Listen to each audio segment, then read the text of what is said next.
නමස්කාර වේවා බුදුරුවනට සමදා බුදු හිමි සරණ යමි. නමස්කාර වේවා ධම්රුවනට සමදා සදහම් සරණ යමි. නමස්කාර වේවා සංඝරුවනට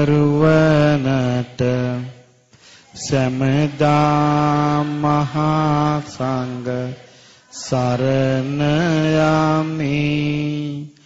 නමස්කාර වේවා තුනුරුවනට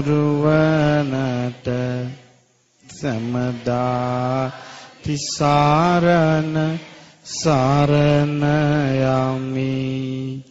සාදු සාදු. පින්වත්නි, මේ හවස් වරුවේ අපි ඉගෙන ගන්නේ ටිකක් ගැඹුරු දේශනාවක්. මේ දේශනාව තුල ඇතුළත් වෙලා තිබෙන්නේ අපේ මේ අසකන ආදී ඉන්ද්‍රියන් ගැන. සංයුත්ත නිකායේ සලායතන සංයුත්තේට අයිති මේ දේශනාව ဒုတိ ය ද්වය සූත්‍රය. මේ දේශනාව බුදුරජාණන් වහන්සේ සවැත් නුවරදී වදාළේ බුදුරජාණන් වහන්සේ පහළ වෙලා උන්වහන්සේ සම්බුද්ධත්වයට පත් වෙලා උන්වහන්සේට වොමනා වුණේ මොන විදිහේ කරුණු මනුෂ්‍යයට කියන්නද? මේ සසරේ ඇති අනතුරු සහ මේකෙන් ඈතර වීමෙන් ලැබෙන යහපත. මේ සංසාරේට අපේ සියලු දෙනා බැඳිලා ඉන්නේ අවබෝධයකින් නොවේ, අනුඅබෝධයකින්. අපි ඉපදි මෙරි යන්නේ අවබෝධයක් වෙලා නෙවෙයි. එතකොට අපිට මේ යන ගමනේදී අපිට එක එක ආත්මවල උපදින්න සිද්ධ වෙනවා. දැන් මේ ආත්මේ අපි මනුස්ස ලෝකේ ඉපදිලා ඉන්නවා වගේ කලිනුත් කෝච්චරවත් අපි මේවයි ඉපදිලා හිටියා. මට මතකයි ඒක තැනක බුදුරජාණන් වහන්සේ වදාලා මහණෙනි මෙතෙක් සැරිසැරීමෙන් කළා තිබෙන්නේ මහා පොළොව කියන සොහොනට පස් දීපු එක කියලා. සොහොන වැඩපු එක කියලා. මහා පොළොව වඩපු එක කියලා. මෙතෙක් කල මේ සසරේ ගමන් කිරීමෙන් අපි කරගෙන තියෙන්නේ. කතාව හැබැයි බව පේනවා. ඒ මොකෝ අපි මෙතෙක් කල කරගත්තු දෙයක් නෑ. කෙලවරක් නැති සසර ගමනක් ගෙවාගෙන ඇවිල්ලා ඉන්නේ. දැන් කරගත්තු දෙයක් නෑ.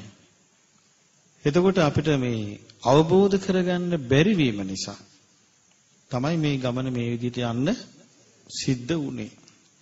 ඉතින් බුදු කෙනෙක් පහළ වෙලා මේ ජීවිතේ යන රටාව වෙනස් කරනවා. ඒක තැනක උන්වහන්සේ රාද කියන ස්වාමීන් වහන්සේට දේශනා කරනවා. රාද මේ වැලි කෙලියට යන ළමයි, සෙල්ලම්පත්තු වෙන ළමයි පුංචි කාලේ වැලි වලින් කෝම්පිට්ටු හදනවා. සෙල්ලම් කඩවල් දානවා. සාරියඳන් නෑදෑගන් යනවා. මේ ළමයිගේ මේ ඇල්ම බැල්ම තියෙන්නේ මේකේ ආසාව තියෙනකන් විතරයි. ඊට පස්සේ ළමයි හදපු කඩවල් ළමයිම කඩනවා. අර කෝම්පිට්ටු අතින් පයින් ගහලා විසිරෝනවා. රාද ඔය විදිහට මේ පංචීපාදානස්කන්ධය සුණු විසුණු කරන්න කියනවා.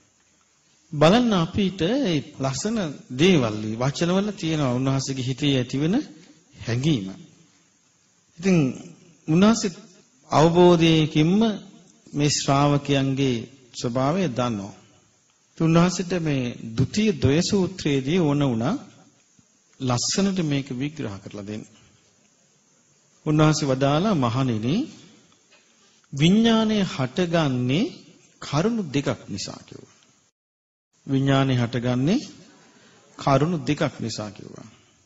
ඊට උන්වහන්සේ අහනවා මහණෙනි මේ කවර කරුණු දෙකක් නිසාද විඥානේ හටගන්නේ? උන්වහන්සේම පිළිතුරු දෙනවා. මහණෙනි ඇසත් රූපත් නිසා විඥානේ හටගන්නවා. කනත් ශබ්දත් නිසා විඥානේ හටගන්නවා. නාසයත් ගන්ධ සුවඳත් නිසා විඥානේ හටගන්නවා. දිවත් රසයත් නිසා විඥානේ හටගන්නවා. කයත් පහසත් නිසා විඥානේ හටගන්නවා. මනසත් අරමුණුත් නිසා විඥානේ හටගන්නවා. ඔය විදිහට තමයි විඥානේ හටගන්න තිබෙන්නේ, වෙන කරුණක් නැහැ. එතකොට මේ හටගන්න විඥාණයට උන්වහන්සේ හටගන්න කාරණේ නම දානවා නේ. අසත් රූපත් නිසා හටගන්න විඥාණයට මොකද්ද වදාළේ? ඔව් චක්කු විඥානේ, ඇසේ විඥානේ. කන ශබ්දයක් නිසා හටගන්න විඥාණයට උන්වහන්සේ වදාළේ සෝත විඥානේ. එහෙම නැත්නම් කනේ විඥානේ. නාසයත් ගඳ සුවඳත් නිසා හටගන්න විඥාණයට උන්වහන්සේ කොමක්ද වදාළේ? ගාන විඥානේ. දිවත් රසයත් නිසා හටගන්න විඥානේ ජීවහා විඥානේ. ඒ කියන්නේ දිවේ විඥානේ. කයත් පහසත් නිසා හටගන්න විඥාණයට උන්වහන්සේ මොකද්ද වදාළේ? කාය විඥානේ. මනසත් අරමුණුත් නිසා හටගන්න විඥාණයට උන්වහන්සේ මොකද්ද වදාළේ? මනෝ විඥානේ. මොකද්ද මේ විඥානය කියන්නේ? විශේෂයෙන් දැන ගැනීම. ඇහැට රූපය වැටෙනකොට ඒ රූපය පිළිබඳ දැන ගැනීම ඇහැ තුලින් ඇති වෙන්නේ. එතකොට විඥානේ පහළ වෙන්නේ කොහෙද එහෙමනම්? ඇසේ පහළ වෙන්නේ. දැන් ශබ්දේ කනට වදිනවා. දැන් කන් දෙක අපි තද කරලා ඇඟිල්ලෙන් වහගත්තොත් ඇහෙන්නේ. එහෙනම් කනේ තමයි ශබ්දේ වදින්නේ. එහෙනම් කනේ තමයි විඥානේ හටගන්නේ. එතකොට දිවට රස දැනෙනවා. ඒක රස දැනෙන්නේ කොහෙටද? දිවට. එහෙනම් විඥානේ හටගන්නේ කොහෙද? දිවේ. දිවේ විඥානේ හටගන්නේ. එතකොට ශරීරයට පහස දැනෙනවා. පහස දැනෙන්නේ කොහෙටද? ශරීරයට. එහෙමනම් ශරීරයේ තමයි විඥානේ හටගන්නේ. මනසට සිතිවිලි හිතෙනවා. එතකොට කොහෙටද සිතිවිලි සිතෙන්නේ? මනසට හිතෙන සිතිවිලි දැනීම හටගත්තේ නැත්නම් මනසට සිතිවිලි ඇති වුණ බව දන්නේ නැහැ. එහෙනම් මනසට සිතිවිලි ඇතිවීම මනෝ විඥාණයෙන් තමයි දැනගන්නේ. එහෙනම් ඒක මනසේ ඇති වෙන්නේ. එතකොට බුදුරජාණන් වහන්සේ දේශනා කරන කරුණ ඔස්සේ අපිට පේනවා මේ විඥානය කියන එක මේ හුදකලාව නැත්නම් එහෙම නැත්නම් හේතු ප්‍රත්‍ය රහිතව හටගන්න එකක් නෙවෙයි. ඉතින් උන්වහන්සේ වදාළ මේකේ උන්වහන්සේ එකක් ගානේ මේ ආයතන ගැන ලස්සන්ට මේකේ තෝරලා දෙනවා. මහණෙනි ඇසත් රූපයක් නිසා ඇසේ විඥානේ හටගන්නවා. ඊට පස්සේ උන්වහන්සේ ඇස තෝරනවා. චක්කුං අනිච්චං. ඇස අනිත්‍යයි. දැන් උන්වහන්සේ පෙන්වනවා ඔන්න ඇසත් රූපත් නිසා විඥානේ හටගන්නවා. දැන් උන්වහන්සේ විඥාන ගැන මේ විස්තර කරන්නේ. මොකක් ගැනද? විඥානේ හටගන්න හේතු වෙච්ච දේ ගැන. ඇස ගැන මා කියනවා චක්කුං අනිච්චං. ඒ කියන්නේ ඇස අනිත්‍යයි. අනිත්‍ය කිව්වේ වෙනස් වෙලා යනවා. විපරිණාමී. එක විදියට තියෙන්නේ ඒක. දැන් බලන්න අපිට පොඩි කාලේ තිබිච්ච ඇහැ නෙමෙයි දැන් තියෙන්නේ. විපරිණාමයටපත් වෙලානේ. තරුණ කාලේ ඇහැ නෙමෙයි වයසට යනකට තියෙන්නේ. එතකොට ඇහැ විපරිණාමයටපත් වෙනවා. විපරිණාමයටපත් වෙන්නේ ඇයි? අනිත්‍ය නිසා. එතකොට ඇහැ විපරිණාමයටපත් වෙනවා අනිත්‍ය නිසා. අඤ්ඤතා භාවී.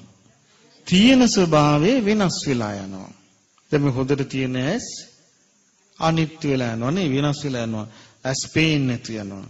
දැන් ඇස් වලට හැදෙනෝනේ නොයෙක් රෝග නේ. ඇස් වලට ප්‍රෙෂර් හැදෙනවා. ඊළඟට ඇස් වල නහරවල් මෙරිලා යනවා. සමහරට ඇතුළෙම කුණු වෙනවා. සමහරට අපි දන්නේ නැහැ. සමහරට මේ විස බීජ යනවා. එතකොට විස බීජ ගියාම මේ හිතා ගන්න බෑ මේ ශරීරයට විස බීජ යන සිදුරු තියෙන තැන්. ඉතින් මේ ඇහත් විස බීජ යන සිදුර. ඇහට විස බීජ යනවා. ගියාම ඇහැ නරක වෙනවා.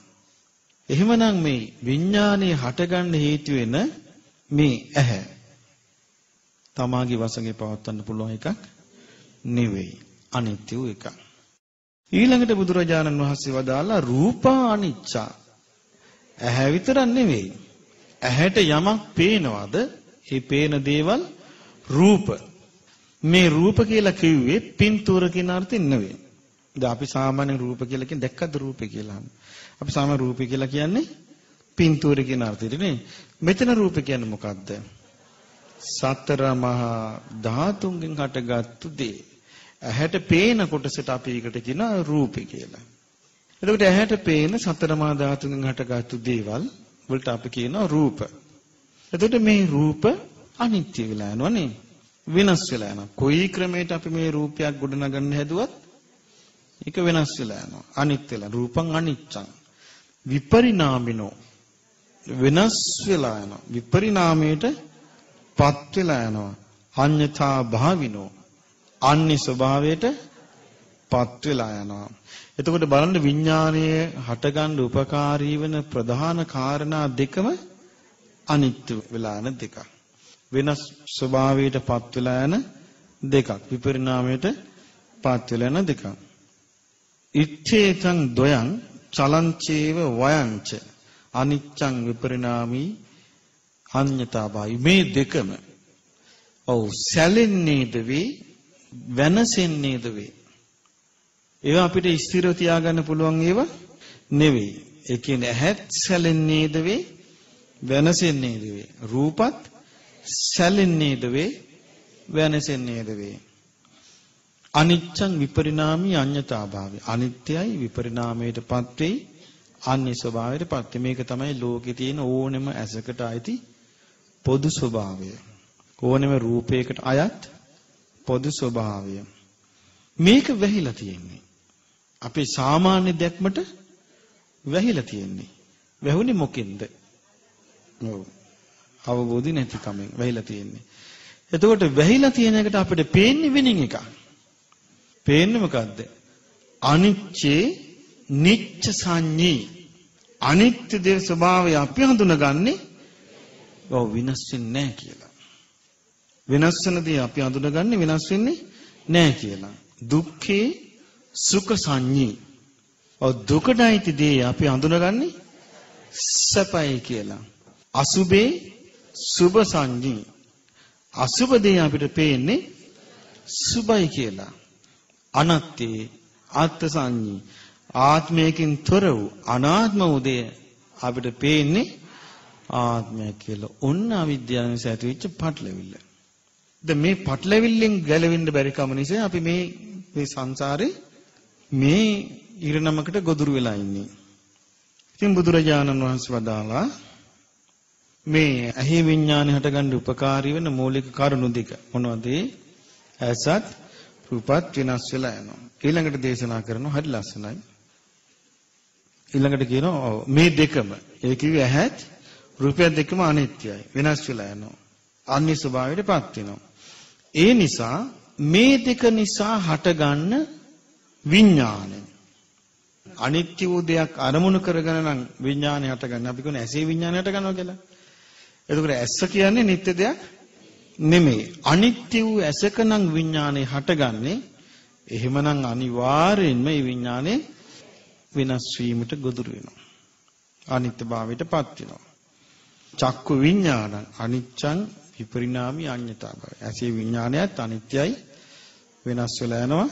අන්‍ය ස්වභාවයටපත් වෙනවා. ඊළඟට බුදුරජාණන් වහන්සේ වදාලා යෝපි හේතු යෝපි පච්චයෝ චක්කු විඥානස්ස උපාදාය.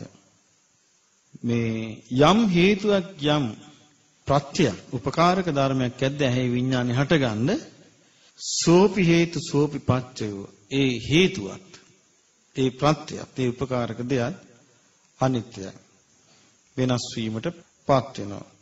ඊළඟට බුදුරජාණන් වහන්සේ අහනවා මහණෙනි මේ අනිත්‍ය වූ දෙයින් හටගන්නා වූ විඥානේ අනිච්ඡං කෝපන බික්කවේ පච්චයන් පටිච්ච විඥානං. අනිත්‍ය වූ දේවල් වලින් හටගන්න විඥානේ චක්කු විඥාන ඇසේ විඥානේ කුතෝ නිච්ඡං භවිස්සති කොහොමද නිට්ටය වෙන්නේ? අනිත්‍ය දේවල් තුල හටගන්න දෙයක් නිට්ටය වෙන්නේ කොහොමද කියලා අහනවා.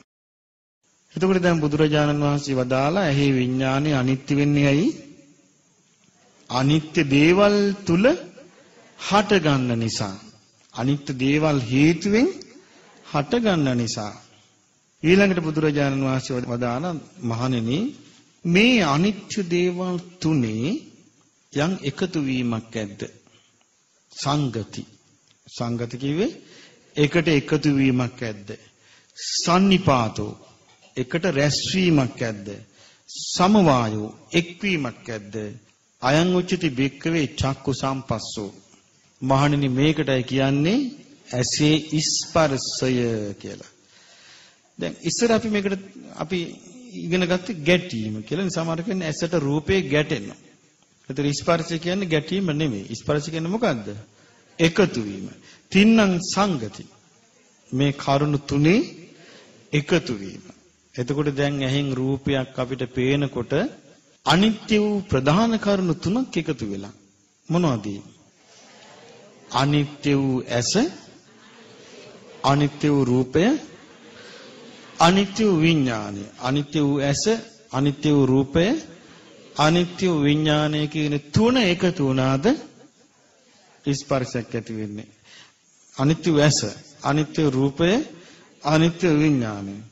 මේ තුන එකතු වුණාම මේකට මොකද්ද කියන්නේ? ඇසේ ස්පර්ශي. බුදුරජාණන් වහන්සේ වදාලා ඇසේ ස්පර්ශයත් අනිත්‍යයි. විපරිණාමයට පත් වෙනවා.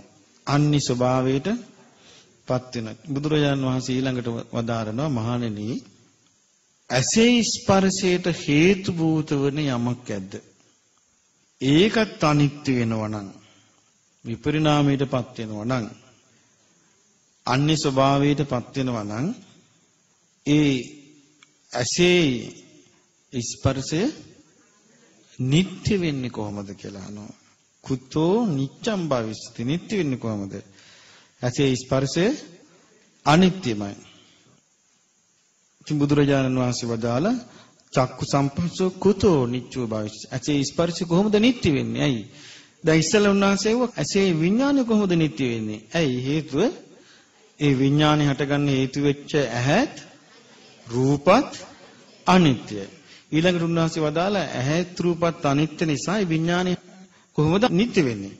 ඊට පස්සේ උන්වහන්සේ වදාලා ওই තුන මොනවද? ඇසත් රූපයත් විඥානත්. මේ තුනේ එකතු වීම තමයි ස්පර්ශය. ඉතින් උන්වහන්සේ වදාලා මේ ස්පර්ශයට හේතු වෙච්ච කරුණු අනිත්‍ය නම් කොහොමද ස්පර්ශය නිට්ටය වෙන්නේ? ඇසේ ස්පර්ශත් අනිත්‍යයි. ඊළඟට උන්වහන්සේ දේශනා කරනවා පුට්ඨෝ භික්ඛවේ වේදේති.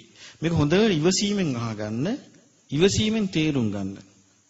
කලබලයකට තේරුම් ගන්න බෑ මේක. ඇස ගැන කරපු දැන් මේ විස්තරය. මොකද්ද මේ බුදුරජාණන් වහන්සේ ඉස්සලම වදාලා මහණෙනි විඥානය හටගන්නේ කොහොමද? විඥානය හටගන්නේ කරුණු දෙකකින්. ඊට පස්සේ උන්වහන්සේ කරුණු විස්තර කළා. කොහොමද? ඇසත් අනිත්‍යයි, රූපත් අනිත්‍යයි, වෙනස් වෙනවා.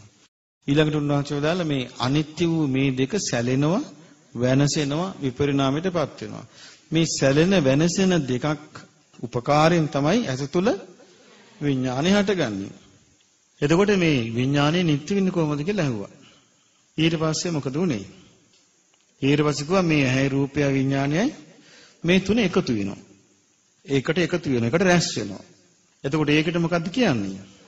ඇසේ ස්පර්ශය. ඉතින් උන්වහන්සේ වදාළා ඇහි ස්පර්ශය හටගන්න උපකාරී වෙච්ච යමක් ඇද්ද?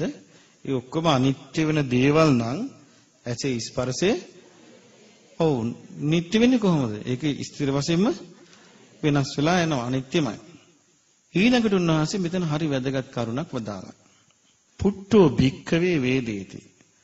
මහණෙනි ස්පර්ශය ලැබූ දේ තමයි විඳින්නේ. පහස ලැබූ දේ විඳි. දැන් පහස කියලා මෙතන කිව්වේ ස්පර්ශ මං. ඔව්. ස්පර්ශය ලැබූ දේ විඳි. ස්පර්ශය ලැබූ දේ විඳි. පුට්ඨෝ වේදේති. පුට්ඨෝ සංජානාති. ස්පර්ශය ලැබූ දේ හඳුනයි. ස්පර්ශය ලැබූ දේ තමයි විඳින්නේ. ස්පර්ශය ලැබූ දේ තමයි හඳුනගන්නේ. පුට්ඨෝ චේතේති. ස්පර්ශය ලැබූ දේ ගැනයි හිතන්නේ. චේතනා පහල කරන්නේ. දැන් බලන්න හරි වැදගත් විදියට මේ වචනේ පාවිච්චි වෙලා තියෙනවනේ. අපිට පැහැදිලි වෙන විදියට. ස්පර්ශයේ ලැබූ දේ විඳී. ස්පර්ශයේ ලැබූ දේ හඳුනයි. ස්පර්ශයේ ලැබූ දේ චේතනා පහල කරයි. ඉච්ඡේතේපි ධම්මා මහණෙනි මේ දේවලුත් චලාචීව වයාච නැසී යති වෙනසී යති අනිත්‍යයි වෙනස් වෙනවා විපරිණාමයටපත් වෙනවා. දැන් බලන්න දැන් අපි දැන් ගමු ඕක නැවත. මේ එකක් හරියට පැහැදිලි කරගත්තොත් ඊට පස්සේ අපිට ඊටු 6ම පැහැදිලි කරගන්න තියෙන්නේ මේ රටාවට තමයි. එතකොට දැන් ඔන්න ආයමත් කල්පනා කරමු ඔන්න විඥාන ගැන බුදුරජාන් වහන්සේ වදාලා. මොකද්ද වදාළේ? ඔව් මහණෙනි විඥානෙ හටගන්නේ කරුණු දෙකක් නිසා. මොනවද ඒ කරුණු? උන්වහන්සේ වදාලා ඊට පස්සේ මහණෙනි ඇසත් නිසා රූපයත් නිසා විඥානෙ හටගන්නවා. ඊට පස්සේ උන්වහන්සේ විස්තර කළා. කොහොමද? මහණෙනි ඇස අනිත්‍යයි. විපරිණාමයටපත් වෙනවා. අනිත්‍ය ස්වභාවයටපත් වෙනවා. ඊට පස්සේ මොකද්ද වදාළේ? රූප අනිත්‍යයි.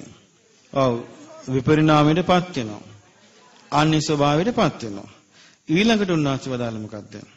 මහන්නි මේ දෙකම සැලෙන්නේද වේ වෙනසෙන්නේද වේ අනිත්‍යයි විපරිණාමයි අනිත්‍ය ස්වභාවයටපත් වෙනවා. ඊට පස්සේ උන්වහන්සේ වදාළ මහණෙනි මේ විඥානයේ හටගන්න හේතු භූත වූ යමක් ඇද්ද? ඒ සියල්ලමත් අනිත්‍යයි. අනිත්‍ය දේවල් වලින් හටගන්න විඥානේ නිට්ටය වෙන්නේ කොහොමද? ඊට පස්සේ උන්වහන්සේ මොකද්ද වදාළේ? ඔව් දැන් ඒ ටික ඔබට තේරුණානේ. ඊට පස්සේ උන්වහන්සේ වදාලා මේ තුන මොනවද? ඇසයි රූපයයි විඥානයයි මේ තුන එකට එකතු වීම. ඔව් ඒකට කියන්නේ මොකද්ද? ඇසේ ස්පර්ශය. එතකොට ඇසේ ස්පර්ශය බුදුරජාණන් වහන්සේ වදාළේ මේකත් අනිත්‍යයි කිව්වා. මොකද හේතුව? යම් හේතුවක් යම් උපකාරක දෙයක් ඇද්ද ඇහි ස්පර්ශය පිණිස ඒ සියල්ලම අනිත්‍ය වෙලා යනවා. ඊට පස්සේ උන්වහන්සේ වදාළ මේ වෙනස් වෙන දේවල් වලින් හටගන්න ඇහි ස්පර්ශය නිට්ටය වෙන්නේ කොහොමද? දැන් ඔබ ඔන්න ওই ටික ඉස්සෙල්ලා මතක තියාගන්න. මොකද්ද දැන් ඇසේ ස්පර්ශ වෙනකන් අපි ඉගෙන ගත්තනේ. එතකොට උන්වහන්සේ අහනවා චක්කු සම්පස්සෝ කුතෝ නිච්චෝ භාවිස්සති. ඇහි ස්පර්ශය කොහොමද නිට්ටය වෙන්නේ? එතකොට ඇහි ස්පර්ශය අනිත්‍යයි. විපරිණාමයටපත් වෙනවා. අන්‍ය ස්වභාවයටපත් වෙනවා. ඊළඟට උන්වහන්සේ කරුණු තුනක් වදාලා. මොනවද ඒ? පහස ලැබූ දෙය විඳී. දැන් එතකොට බලමු පහස ලැබූ දෙය. දැන් අපි ගමු ඔන්න ඇහෙන් රූපයක් දැක්කා. ඇහෙන් රූපයක් දැක්කා කියනකොට කරුණු කීයක් තියෙනවද? තුනක් තියෙනවා. මොනවද? අනිත්‍ය වූ ඇහක් තියෙනවා. අනිත්‍ය රූපයක් තියෙනවා.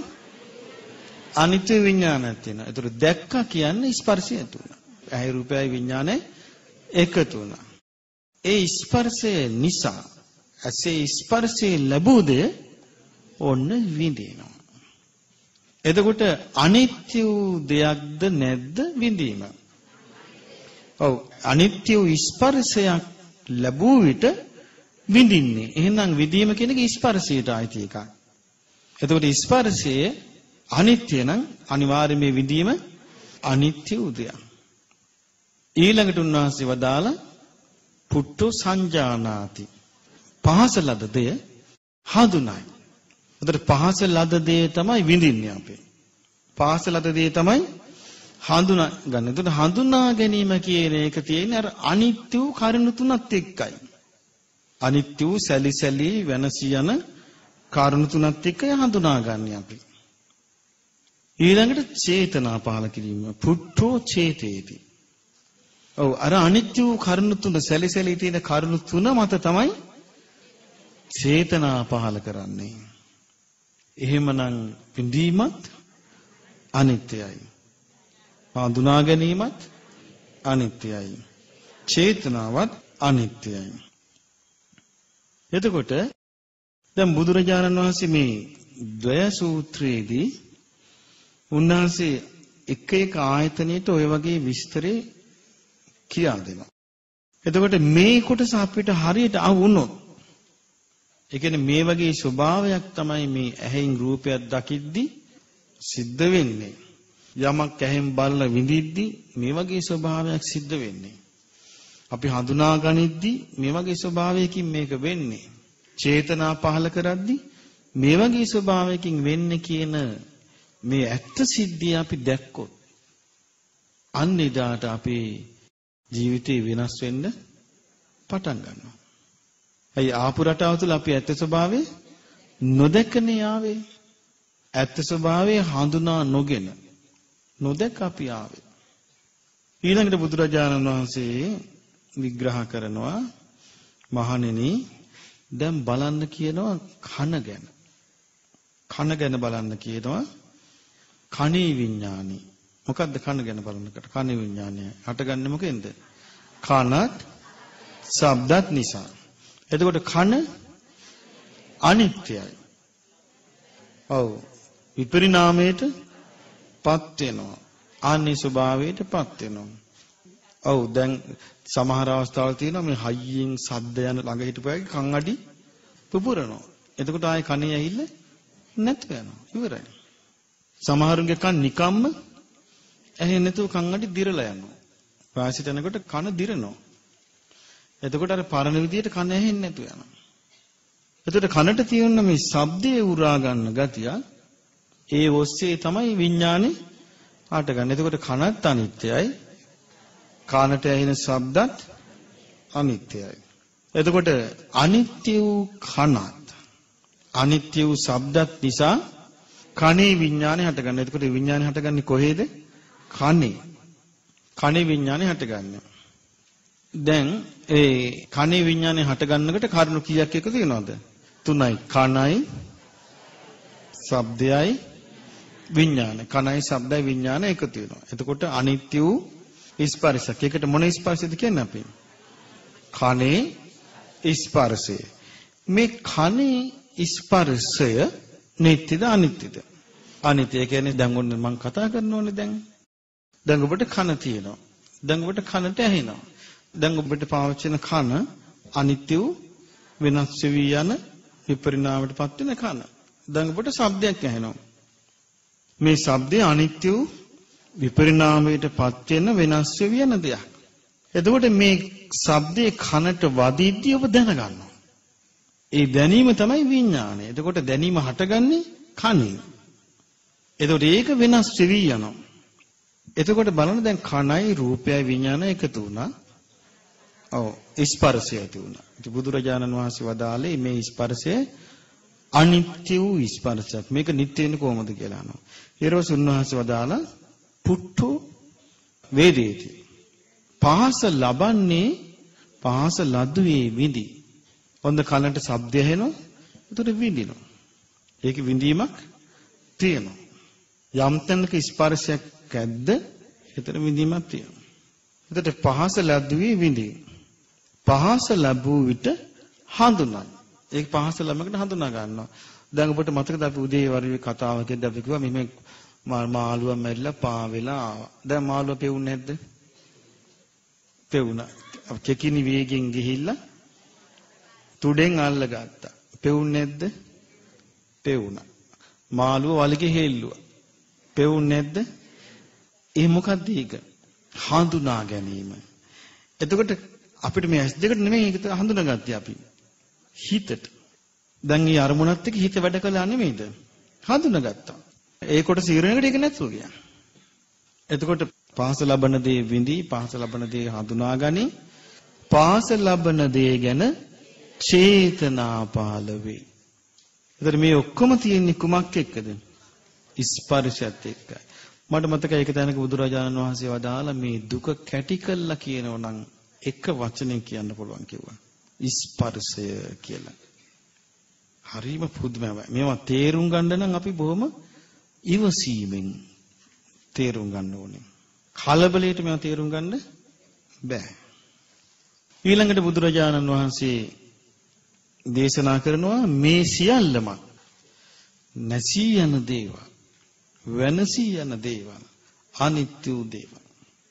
ඊළඟට බුදුරජාණන් වහන්සේ දේශනා කළා නාසය ගැන. නාසයේත් හට ගන්නවා විඥානය. එතකොට විඥානයේ නාසය හටගන්නේ කරුණු දෙකක් නිසා. මොනවද? නාසයත් ගන්ධ සුවඳ. මේ නාසය නිට්ටයද අනිත්‍යද?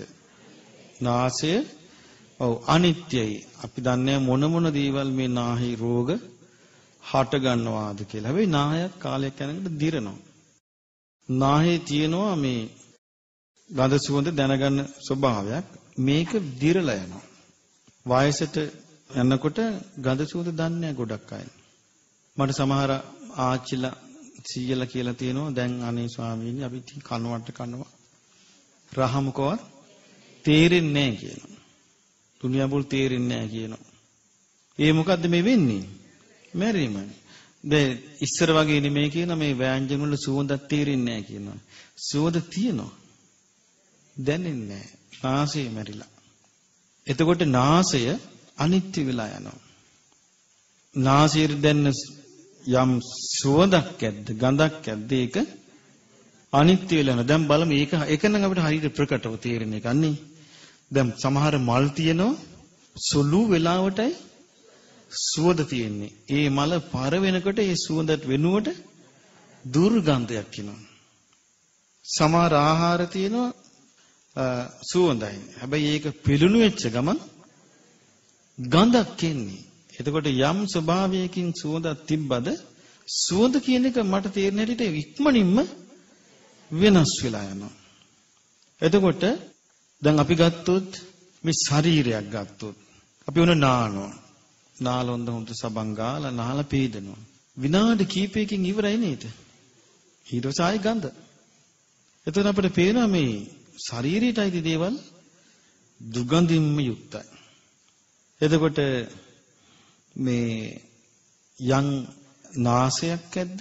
ඒ නාසය අනිත්‍යයි. යම් නාසයට දැනෙන ගඳ සුවඳක් ඇද්ද? ඒක අනිත්‍යයි. එතකොට නාසයේ තමයි හටගන්නේ විඥානය. එතකොට අනිත්‍ය දෙයින් හටගන්නා වූ විඥානයක් නිට්ටය වෙයිද? අනිත්‍යමයි. ඉතින් බුදුරජාණන් වහන්සේ වදාළ මේ තුන එකතු වෙනවා. ඔව් දැන් අපි ගත්ත තුන නාසයට ගඳ සුවඳක් මොකක් හරි දැනුණා කියමු. ඒ දැනුණා කියන්නේ මොකක්ද උනේ? නාසයයි ගඳ සුවඳයි විඥානයයි එකතු වුණා. ඒකතු වෙච්ච ගමන් මොකද්ද උනේ? ස්පර්ශයක් ඇති වුණා. ඊට පස්සේ ස්පර්ශය නිත්‍යද අනිත්‍යද? අනිත්‍යයි. පහස ලබන දේ විඳි. එතකොට ඒ ස්පර්ශය ලැබුණු දේ තමයි විඳින්නේ. පහස ලබන දේ හඳුනයි. ඔන්න අපි කියමු ඔන්න එනවා කියලා පිච්ච මල් සුවඳක් එනවා. ඔන්න දැන් පිච්ච මල් පේන්නේ අපිට. මල් සුවඳ එනවා. ඔන්න නාසයට මල් සුවඳ දැනුණා. නායයි සුවඳයි විඥානේ එකතු වෙච්ච ගමන් විඳිනවා අපි. විඳ ගමන් අපිට හිතට මැවෙන්නේ මොකද්ද? පිච්ච මල. අර සුවඳ දැනුණා. කලින් අපිට උනේ ඉස්සෙල්ලා අපි හඳුනා ගන්න සුවඳක් කියලා. ඊට පස්සේ අපිට පේනවා මේක ඇහැට පේනවා. අපි ඇහි රූපයෙන් හඳුනාගත්තා මේ අසවල් මලින් මේ සුවඳ එන්නේ. ඊට පස්සේ ඒක තමයි අපේ හිතට එන්නේ. සමහර මට එක අම්මා කෙනෙක් හම්බුනේ අම්මගේ දුව නැති වෙලා. එතකොට නිකන් අලුත් ගවමක් ඇඳගෙන ගියත් ඒ අම්මට ඒ සුවඳ දැනෙනවා. ඒතර ඒ අම්මා කියන්නේ මේ දුවගේ සුවඳ එනවා. ඒ කියන්නේ මේ සුවඳත් එක්ක අම්මට මතක් වෙන්නේ දුවව.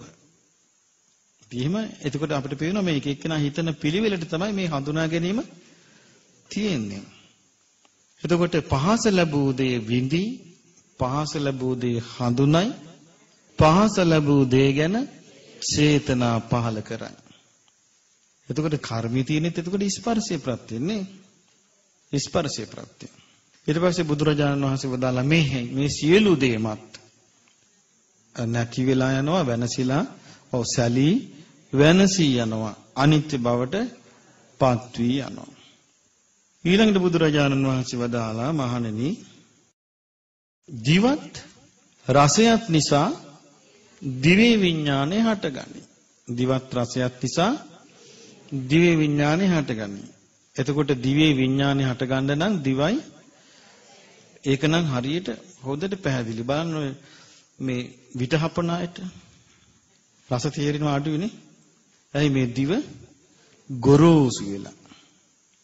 එතකොට බලන්න මේ දිවත් රසයක් නිසායි දිව විඥාන හටගන්න. මොනතරම් රස දෙයක් දිවට දැනුණත් ඒ දිවට ඒ රසේ තේරෙන ස්වභාවයට දිව තියෙන්න ඕනේ. එතකොට මේ දිවේ යම් රස දන්නා ස්වභාවයකින් යුක්ත දිව පවතීද මේක නිත්‍යද අනිත්‍යද? අනිත්‍ය වූ දෙයක්. නැසී යන දෙයක්. වෙනසී යන දෙයක්. සමහර අයගේ ජීවත් වෙලා ඉඳිද්දිම දිව මැරෙනවා. දැන් අපි දිව වැඩ කරනවනේ එහාට මෙහාට අපිට හරවන්න පුළුවන් නේ.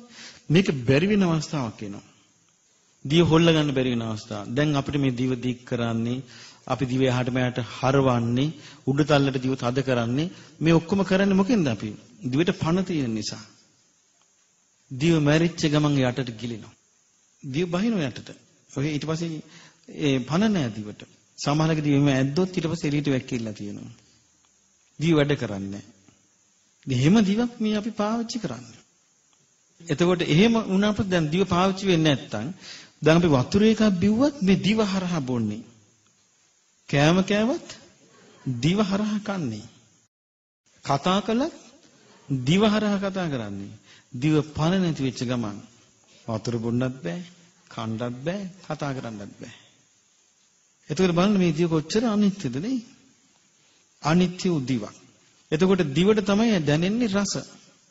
අනිත්‍ය වූ රසයක්. එතකොට මේ අනිත්‍ය වූ රසයයි අනිත්‍ය වූ දිවයි අනිත්‍ය වූ රසය නිසා දිවේ විඥානය හට ගන්නවා. දිවේ විඥානය හට ගන්නකොට තමයි අපිට ඕන කරවලක පේන්නේ නැති තැනක අපි කෑවොත් යම් කෑමක් අපිට හොයාගන්න බැරිද ඒක? මේ අසවල් දී කන්නේ කියලා. ඔව් දැනගන්නවා අපි නේ. එතකොට මේ අනිත්‍ය වූ දිවයි අනිත්‍ය වූ රසයි නිසා අනිත්‍ය වූ විඥානේ හට ගන්නවා. දැන් මේ දිවේ එතකොට ස්පර්ශය හටගන්නේ කොහෙද එතකොට? දිවේ. දිවයි රසයයි විඥානේ එකතු වෙනවා. අනිත්‍ය වූ දේවල් තුනක් එකතු වුණා. ඒක තුනම අනිත්‍ය වූ ස්පර්ශය. මේ අනිත්‍ය වූ ස්පර්ශය බුදුරජාණන් වහන්සේ වදාළේ ඒකට හේතු වෙච්ච කරුණු අනිත්‍ය නිසා නිට්ටය වෙන්නේ කොහොමද කියලා. ඒක නිට්ටය වෙන්නේ නැහැ. ඉතින් බුදුරජාණන් වහන්සේ දේශනා කරනවා මේ ස්පර්ශේ ලැබුවේම විඳි. එහෙනම් විඳින්න නම් පණ තියෙන දිවක් තියෙන්න ඕනේ. ඒ දිවට රසයක් දැනෙන්න ඕනේ. එතන විඥානයක් හට ගන්න ඕනේ. එතකොට ස්පර්ශය වුණාම තමයි විඳින්නේ අපි. ඊළඟට ස්පර්ශය වුණාම තමයි හඳුනාගන්නේ.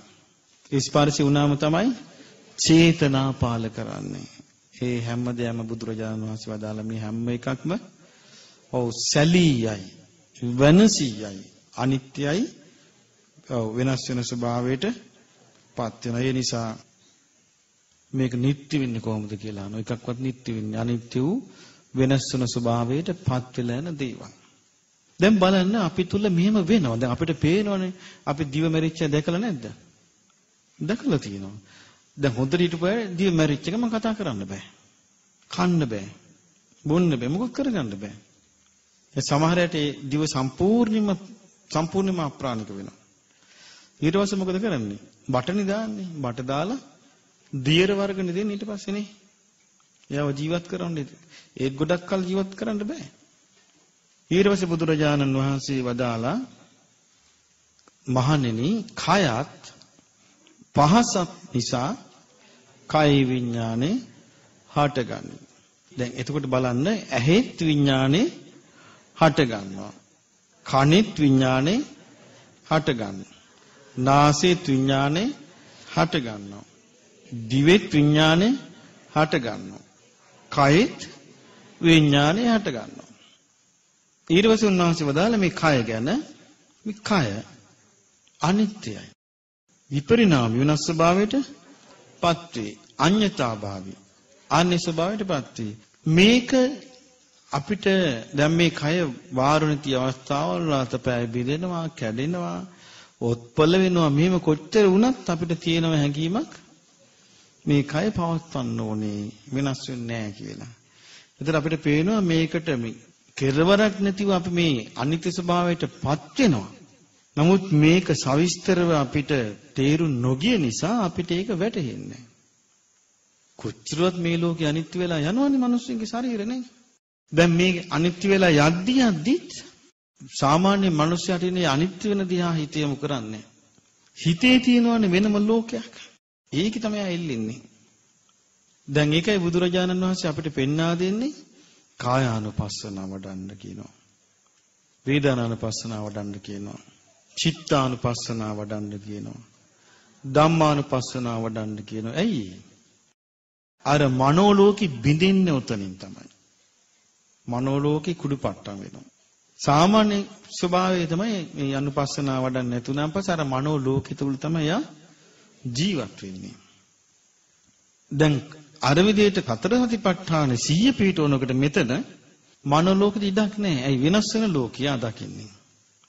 දැන් මේ කය ගැන උන්වහන්සේ කොච්චරවත් පෙන්වා දෙනවන්නේ රෝග හට ගන්නවා කියනවා. චක්කු රෝගෝ, සෝත රෝගෝ, ගාහන රෝගෝ, ජීවා රෝගෝ, කාය රෝගෝ, මුඛ රෝගෝ, දන්ත රෝගෝ මේ ආදී වශයෙන් උන්වහන්සේ පෙන්වා දෙනවා මේ හැදෙන ලෙඩ ගැන. ඒක දැනක උන්වහන්සේ දේශනා කරනවා කයට කිව්වට කමන්නේ කිව්වා. මොකද්ද? ලෙඩ පැටව ගහන කූඩුව කියලා. ඔව් රෝග පැටව ගහන කූඩුව කියලා ශරීරයට කිව්වට කමන්නේ කිව්වා. ඒ මේකනේ මේ හැම රෝගයක්ම හටගන්නේ. එතකොට මේ ශාරීරික ස්වභාවය අනිත්‍ය වෙලා යනවා. එතකොට ශරීරයට යම් පහසක් දැනෙනවාද? ඒකත් අනිත්‍ය වෙලා දැන් නවත්තන්න බෑ අනිත්‍ය වෙලා යන එක. හැබැයි මේ අනිත්‍ය වූ කයත් අනිත්‍ය වූ පහසත් නිසා අනිත්‍ය වූ විඥානය හට ගන්නවා. බුදුරජාණන් වහන්සේ වදාළේ අනිත්‍ය වූ කයක අනිත්‍ය වූ පහසක හේතුවෙන් හටගන්න විඥානෙ කොහොමද නිට්ටි වෙන්නේ? මේ දෙකම අනිත්‍යයි. මේ විඥානයත් අනිත්‍යයි. ඊළඟට බුදුරජාණන් වහන්සේ වදාලා මේ අනිත්‍ය තුන එකතු වෙනවා. කයත් පහසත් විඥානයත්. ඒකට කියන්නේ කයේ ස්පර්ශය. කයේ ස්පර්ශය. ඔව් ඒකත් අනිත්‍ය වෙලා වෙනස් වෙලා විපරිණාමයටපත් වෙනවා. යම් හේතුවක් ඇද්ද ස්පර්ශයට ඒක නැති වෙලා යන එක. එතකොට උන්වහන්සේ වදාළ ඒ නිසා ස්පර්ශය නිට්ටය වෙන්නේ ස්පර්ශය අනිත්‍යයි. ඉතින් උන්වහන්සේ දේශනා කරනවා මේ පහස ලැබූ දේ විඳි. එතකොට ශරීරයයි පහසයි විඥානය එකතු වුණාම තමයි විඳින්නේ. හඳුනගන්නේ. ඔව් චේතනා පහල කරන්නේ. මේ ඔක්කොම සිද්ධ වෙන්නේ එහෙම. එතකොට මම කියන්නේ හඳුනා ගැනීම අපේ හිතේ තියෙන එකක් කියලා. දැන් අපි ගත්තොත් ඔන්න අපි කාර්වලේ නීති. දැන් ඔන්න අපිට දැනෙනවා අපි කිව්ව ඔන්න අපි කොට්ටෙට හේතු වෙලා ඉන්නවා කියලා. ඕන්න අපිට සීතලට දැනෙනවා. එතකොට මොකද්ද හිතෙන්නේ? සර්පෙක්වත්. හඳුනාගෙන වෙනස් වෙන්නේ නැද්ද? සීතලට හිතුන ගැස්සිලා හැරෙනවා. බැලින සර්පයන් නෙමෙයි ටෝච් එක. එතකොට හඳුනා ගන්න දේ හැමතිස්සෙම වෙනස් වෙන්න බැරිද?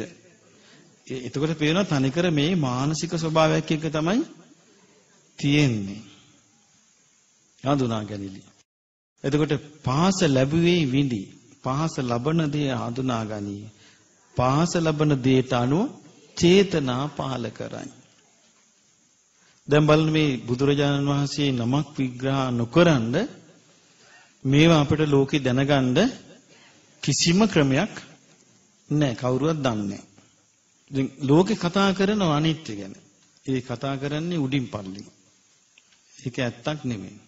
ඒක අවබෝධ වෙන එක නෙමෙයි. හැමෝට ලෝකේ ගොඩක් අය කතා කරනවා මේ ලෝකේ තියෙන බොහොම ක්ෂණයයි. ඒක නැති වෙලා යනවා. වෙනස් වෙලා යනවා කිය කතා කරනවා. ඒක වෙන විදිය දන්නේ. ඊළඟට බුදුරජාණන් වහන්සේ වදාලා මනසත් අරමුණුත් නිසා මනසේ විඥාන මනෝ විඥානේ හට ගන්නවා. උන්වහන්සේ දේශනා කරනවා මහණෙනි මනස අනිත්‍යයි. මනසට දැනෙන අරමුණු අනිත්‍යයි. දැන් මනස අනිත්‍යයි වෙනස් වෙන ස්වභාවයකට විපරිණාමී අන්‍ය ස්වභාවයටපත් වෙනවා. අඤ්ඤතාභාවී. ධම්මා කියන අරමුණුත් අනිත්‍යයි වෙනස් වෙන ස්වභාවයටපත් වෙනවා අන්‍ය ස්වභාවයටපත් වෙනවා. එතකොට මේ මනසයි අරමුණු දෙකම සැලී සැලී යන නැසි නැසි යන දේවල්. මේවයින් හටගත්තු මනෝ විඥානේ නිත්‍ය වෙන්නේ කොහොමද කියලා අහනවා. ඒ නිසා උන්වහන්සේ දේශනා කරනවා මනෝ විඥානයේ සඳහා යමක් උපකාර වෙනවා. ඒ ඔක්කොම අනිත්‍ය නිසා මනෝ විඥානය අනිත්‍යයි. මේ තුන එකතු වෙනවා. මනසයි ආරමුණුයි මනෝ විඥානය. ඒක මොකද්ද? මනසේ ස්පර්ශය. උන්වහන්සේ දේශනා කරනවා මේ මනසේ ස්පර්ශය කියන දේ අනිත්‍යයි. දැන් බලන්න හිතලා අපි හිතපු දේවල් අපි එක එක කාලවල එක එක දේවල් හිතනව නේද? පුංචි කාලේ හිතනවා වෙන විදියකට. තව කාලයක් හිතනවා තව විදියකට. මට එක්කෙනෙක් හම්බ වුණා තරුණේ හරි ආසයි සැමන් කන්න. දැන් මෙයා ඉතින් කිව්වා මම රස්සාවක් කළා දවසක කනවා සැමන්. දැන් දවසක් මෙයා කොහොමද නැවක වැඩ කරන්නේ.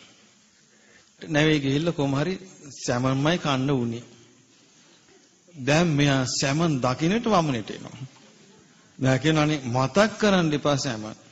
දැන් බලන්න එක කාලයකට හිතපු දේ ආස කර හිතපු දේ එක කාලයකට අප්පිරියයි. පිළිකුල්. එහෙමනම් එකම දේ හිතට ආපු එක එකම ස්වභාවයෙන් තිබ්බනම් අනිත් කාලෙටත් ඒක එහෙම වෙන්න එපායි. දැන් බලන්න මනසට හිතනියන් අරමුණක් ඇද්ද? ඒ අරමුණ අනිත්‍යයි. ඒ අරමුණ අනිත්‍යයි. ඒ නිසා දැන් සමහර අවස්ථාවල් තියෙනවා අම්මලා ඔන්න දරුවන්ව පොඩි කාලේ බොහොම ආදරෙන් හදනවා. ඊට පස්සේ අම්මලා තනියම හිතනවා අනේ අපිට කාලයක් එනවා මේ දරුවන්ගෙන් වෙන් වෙන්න වෙනවා. මේ දරුවන්ව විවාහ කරලා දෙන්න අර කීරස්සාවල වලට යවලා මේ දරුවන්ව වෙන් කරන්න වෙනවා. ඒ පොඩි කාලේ ළමයි හුරතල් කර ඉඳිද්දි දෙමව්පියන්ට ඇති වෙන හැඟීම ඇති වෙනකොට දෙමව්පියන්ට බයක් ඇති වෙන්නේ නැද්ද? අනේ මේ දරුවන්ගෙන් වෙන් වෙලා අපි කොහොමද ඉන්නේ කියලා. නමුත් නිසි කාලේ එනකොට කොච්චර අකමැති වුණා. ඒකට කැමති වෙන්න සිද්ධ වෙනවා. ඊට පස්සේ ඒ ඇල්ම අතාරින්න සිද්ධ වෙනවා. ඒක අපිට බලන්න අර එක කාලයක් හිතන විදිහට නෙමෙයි ඊළඟ කාලෙට සිතන්න වෙන්නේ. ඒ නිසා දැන් සමහර අවස්ථාවල් තියෙනවා දරුවෝ හරි ආදරෙන් හදනවා. අන්තිමට ඒ දෙමාපියන්ට ඒ දරුවෝ එපා වෙනවා. ඊට පස්සේ මේ දරුවා නැතුව ඉන්න බැරි. දරුවා බලන්න නැතුව ඉන්න බැරි දෙමාපියෝ පස්සේ කියනවා නේ මතක් කරන්න එපා. එහෙම වෙන්නේ නැද්ද? එතකොට බලන්න මේ අරමුණු කියන ඒවා වෙනස් වෙලා යන හැටි.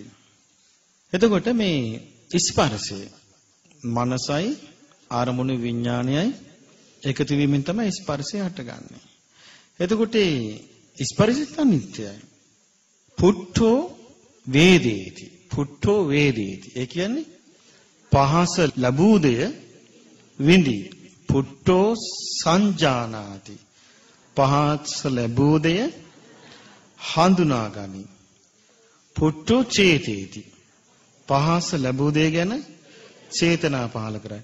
එහෙනම් පහස කියන එක පහස ලබනවා කියන එක මේ ආයතන 6ටම සිද්ධ වෙනවා. දැන් මේකදී ඔබට දැනගන්න විශේෂ කරුණක් තියෙනවා. දැන් මං කියවනේ දැන් කරුණු දෙකක් නිසා විඥානය හටගන්නේ. ඇහත් රූපත් නිසා ඇහි විඥානය හටගන්නවා. එතකොට විඥානය හටගන්නේ කොහේද? ඇසේ. කන ශබ්දත් නිසා කන විඥානය හටගන්නවා. විඥානය හටගන්නේ කොහේද? කනේ. නාසයත් ගඳ සුවඳත් නිසා නාසයේ විඥානය හටගන්නවා. විඥානය හටගන්නේ කොහේද? නාසයේ. දිවත් රසයත් නිසා විඥානය හටගන්නවා. විඥානය හටගන්නේ කොහේද? දිවේ. කයත් පහසත් නිසා විඥානය හටගන්නවා. විඥානය හටගන්නේ කොහේද? කයේ. මනසත් අරමුණුත් නිසා විඥානය හටගන්නවා. විඥානය හටගන්නේ කොහේද? මනසේ. එතකොට දැන් ඔන්න හොඳට සුද්ධිට මතක තියාගන්න ඕනේ. පැහැදිලි විදිහට. ඉවසීමේ. මොකද්ද? විඥානය හටගන්නවා ඇසේ. විඥානය හටගන්නවා කනේ. විඥානය හටගන්නවා නාසයේ. විඥානය හටගන්නවා දිවේ. විඥානය හටගන්නවා කයේ. විඥානය හටගන්නවා මනසේ. ඊළඟට මතක තියාගන්න ඒ විඥානේ හටගන්න ඇහි විඥානේ හටගන්න උපකාර වුණා ඇහැයි රූපේ. කනේ විඥානේ හටගන්න උපකාරී වුණා කනයි ශබ්දයයි. නාසයේ විඥානේ හටගන්න උපකාරී වෙනවා නාසයයි ගන්ධ සුවඳයි. දිවේ විඥානේ හටගන්න උපකාරී වෙනවා දිවයි රසයි. කය විඥානේ හටගන්න උපකාරී වෙනවා කයයි පහසයි. මනෝ විඥානේ හටගන්න උපකාරී වුණා මනසයි අරමුණ. ඊළඟට බලන්න කල්පනා කරලා ස්පර්ශය. දැන් ඔන්න ඇහි ස්පර්ශය. ඇහි ස්පර්ශ හටගන්නේ කොතනද? මේ තුන එකතු වෙන තැන. කොතනද? ඇසේ. කනේ ස්පර්ශය හටගන්නේ එතකොට ඇයි විඥාන යම් තැනකද හටගන්නේ එතනනේ. එතකොට කනේ ස්පර්ශ හටගන්නේ කොහෙද? කනේ. නාසයේ ස්පර්ශය හටගන්නේ කොහෙද? නාසයේ. ඒ කියන්නේ දිවයි රසයයි විඥානය එකතු වෙන්නේ කොහෙද? දිවේ. කයයි පහසයි විඥානය එකතු වෙන්නේ කොහෙද? කයේ. මනසයි අරමුණේ විඥානය එකතු වෙන්නේ කොහෙද? මනසේ. ඊළඟට අපි කිව්වා පුට්ටෝ වේදේති. විඳීම හටගන්නේ කොහෙද? ස්පර්ශය ඇති වෙන තැන. ඇසේ. පුට්ටෝ වේදේති. විඳීම හටගන්නේ කොහෙද එතකොට? කනේ. කනේ නම් ස්පර්ශය හටගන්නේ විඳීම හටගන්නේ එතන. එතකොට නාසයේ ස්පර්ශය හටගන්නේ නාසයේ නම් විඳීම හටගන්නේ නාසයේ. දිවේ ස්පර්ශ හටගන්නේ දිවේ නම් විඳීම හටගන්නේ දිවේ. කයේ ස්පර්ශය හටගන්නේ කයේ නම් විඳීම හටගන්නේ කයේ. මනසේ ස්පර්ශ හටගන්නේ මනසේ නම් විඳීම හටගන්නේ මනසේ. ඊළඟට බලන්න හඳුනා ගැනීම කොහොමද? ඔව් ස්පර්ශයේ හටගන්න තැන තමයි හඳුනා ගැනීම හටගන්නේ. එහෙමනම් හඳුනා ගැනීම ඇසේ හටගන්නවා. හඳුනා ගැනීම කනේ, ඒ කියන්නේ කනේ ස්පර්ශය. එතකොට හඳුනා ගැනීම නාසයේ ස්පර්ශය. හඳුනා ගැනීම දිවේ ස්පර්ශය. කයේ ස්පර්ශය. හඳුනා ගැනීම මනසේ ස්පර්ශය. එතකොට චේතනා පහල කරනවා කියන චේතනා පහල වීම එතකොට ওই හය තැනම හට ගන්නවා. දැන් ඔබට පැහැදිලි කරගන්න දෙයක් මම මේ කියන්න හදන්නේ. දැන් ඇස කියන්නේ ඉන්ද්‍රියක්. එහෙම නැත්නම් ආයතනයක් කියලා ගමු. දැන් ඇස අනිත්‍ය වූ ඇසයි අනිත්‍ය රූපය මුල් කරගෙන විඥානේ හටගත්තා. කොයිද හටගත්තේ? ඇසේ. එතකොට ඇස තුළ මොකද්ද සිද්ධ වුනේ? ඇසයි රූපය විඥානය එකතු වුණා. එහෙනම් මොකද්ද වුනේ? ස්පර්ශයක් හටගත්තා. ඊට පස්සේ ඇසේ මොකද්ද වුනේ? ඒ ස්පර්ශය නිසා ඇස තුළ විඳීමක් හටගත්තා. ඊට පස්සේ මොකද්ද වුනේ? හඳුනා ගැනීමක් හටගත්තා. ඊට පස්සේ චේතනා පාලන. එන ඇහැයි මේ ඔක්කොම වුණා. ඇහැ තුල. කන තුලත් එනම් මේ සියල්ල සිද්ධ වෙනවා. දැන් බලන්න හිතලා ඇහැ පේන්නේ. ඇහැ පේන්නේ නැහැ කියමු. දැන් චක්කු විඥානය හට ගන්නවද? නෑ. දැන් එහෙනම් ඇහි ස්පර්ශයක් හට ගන්නවද? නෑ. ඇහි ස්පර්ශයෙන් හට ගන්න විඳීමක් හට ගන්නවද? නෑ. ඇහි ස්පර්ශයෙන් හට ගන්න හඳුනා ගැනීම තියනවද? නෑ. ඇහි ස්පර්ශය නිසා චේතනා පහළ වීම නෑ. එහෙනම් ඒ ඔක්කොම තිබුණේ ඇහි. අනිත්‍යවත් එහෙමයි කනේ. එතකොට අපිට තේරෙනවා ඇහැ කියලා අපි කියනවද? කන කියලා යමක් කියනවද? නාසය කියලා යමක් කියනවද? දිව කියලා යමක් කියනවද? කන කියලා යමක් කියනවද? මනස කියලා යමක් කියනවද? ඒකයි බුදුරජාන් වහන්සේ වදාළේ මේවා හටගන්නේ නාම රූප පත්‍ය සලආයතනං. දැන් බලන්න අර කියපු ආයත මොකේද? නාම රූප. දැන් ඇස නාම රූප ප්‍රත්‍යයෙන් හටගත්තු දෙයක්. මොනවද ඉතිපිච්ච නාම? බුදුරජාන් වහන්සේ නාමය විස්තර කරනවා. මොනවද? වේදනා, සංඥා, චේතනා, පස්ස, මනසිකාර. මේව නෙමෙයි දැන් හටගත්තේ. ඊට වඩා පරිබාහිර දියකට පස්සේ වැටලුණා. මොකද්ද? තණ්හාව, උපාදාන, විපත වුණා. දැන් මෙතනින් නැවතුන්නේ නෑනේ වැඩේ. ඇයි ඒ තණ්හා කියලා මේකට අයිති නැති දෙයක් පැටලුණා. මේ ක්‍රියාකාරීත්වයට පිටස්තර දෙයක් පැටලුණා. ඒ අවබෝධය නැතිකම නම් වූ අවිද්‍යාව නිසා අපි හිතුවේ මම කියලානේ. මගේ කියලානේ. මගේ ආත්මය කියලානේ. ඒ නිසා මොකද වුනේ? අපි අනිත්‍ය උදේ අවබෝධ වුණා නොවේ උනේ අනිත්‍ය උදේට ඇලුනා. ඇලෙනවා කියන්නේ ඒක ඒ තෘෂ්ණාවේ ස්වභාවය අපිට ඒක විස්තර කරන්න තේරෙන්නේ නැති තරම්. ඒකයි බුදුරජාණන් වහන්සේ තෘෂ්ණාව විස්තර කරලා තියෙන්නේ කොහොමද? යායන් තණ්හා යම් මේ තණ්හාවක් ඇද්ද පෝනෝ භවිකා නැවත විපාක පිණිස කර්ම සකස් වෙන්න අරගෙන යන පුනර්භවය ඇති කරවන නන්දි රාග සහගත නන්දි කියන්නේ ආස්වාදී ආස්වාදෙන් ඇලෙන තත්ත තත්‍රාවි නන්දිනී ගිය තැන පිළිගන්නවා මේක මගේ අරක මගේ අරක කී පිළිගන්නවා. එතකොට මොකද වෙන්නේ? ඒ පිළිගන්නකට ස්වභාව තුනකට ඔක්කොම තෘෂ්ණාව ඇල්ම හැතිනවා. එකක් කාමයට, පැවැත්මට, ඊළඟට නොපැවැත්මට. බේරෙන්න තැන නෑ. පැවැත්ම හොයාගෙන ගියත් ඒකෙත් ඇලෙනවා. නොපැවැත්ම හොයාගෙන ගියත් නොපැවැත්මට ඇලෙන නිසානේ අරූප ලෝකවල උපදින්නේ. නොපැවැත්මට ඇලුන්නේ නැත්නම් අරූප ලෝක යන්න බෑනේ. එතකොට අපිට පේනවා මේ හිතෙන කියන ඕනෑම ස්වභාවයකට මේ පටිච්ච සමුප්පාදයෙන් හැදෙනදී පවතින ලෑස්ති. පවතින ලෑස්තිනේ. ඇයි දැන් අර ලෝක පෘථිවි විනාශය වෙද්දී 2012 නෙමෙයි. 2012 විනාශය නෙමෙයි මේක. ඒක නිකන් හානියක් සාමාන්‍යව. දැන් ඔය වෙනවා වගේ එක තමයි වෙවි යන්නේ. එතකොට විනාශය වෙද්දී මේ පෘථිවිය නැතු යනවා. පෘථිවිය නැතුව ගියට පස්සේ මේ ඉන්න මිනිස්සුන්ට මොකද වෙන්නේ? ඔව් ආභාසර සංවත්තනික වෙනවා. ආභාසර සංවත්තනික. ඒ කියන්නේ ආලෝක බව. ඒ කියන්නේ මොන දුමක් වෙලා හරි ඉන්නවා යා. නේ? දුමක් වෙලා හරි හුලඟක් වෙලා හරි ඉන්න පුළුවන් යම් විදියක් ඇද්ද? ඕන විදියකට ඉන්නවා. මේක පටිච්ච සමුප්පාදයෙන් නම් නිකන් ගැලවෙන්න බෑ. ඒක මේ පුද්ගල සංකල්පයේ මත මම මාගේ කියන සංකල්පයේ මත ඔව් ඊළඟට තෘෂ්ණා සහගත හැඟීම් මත නිරන්තරයෙන්ම සකස් වී යනවා. ඒක නවත්තන්න නම් ඒ පටිච්චසමුපාදයේ සිඳ බිඳී යන අයුරින් ආර්ය අෂ්ටාංගික මාර්ගේ වැඩෙන්න ඕනේ. ආර්ය අෂ්ටාංගික මාර්ගේ වැඩිච්ච දවසට විතරයි පටිච්චසමුපාදයේ ගැලවිලා යන්නේ. එතකන් තියෙනවා. ඒකනේ බුදුරජාණන් වහන්සේ දේශනා කළානේ. උන්වහන්සේ ආර්ය අෂ්ටාංගික මාර්ගය විස්තර කළා. දැන් මේ ආර්ය අෂ්ටාංගික මාර්ගයේ සම්මා සංකල්පයටයි අද මේ කතා කරනවා අයිති වෙන්නේ. ප්‍රඥා ස්කන්ධයට අයිති. සම්මා දිට්ඨියට උදව් කරනවා. එතකොට ආර්ය අෂ්ටාංගික මාර්ගය ගැන උන්වහන්සේ වදාළ මහණෙනි මේ ලෝකයේ හේතු ප්‍රත්‍යයන්ගෙන් හටගත් දෙයක් ඇද්ද?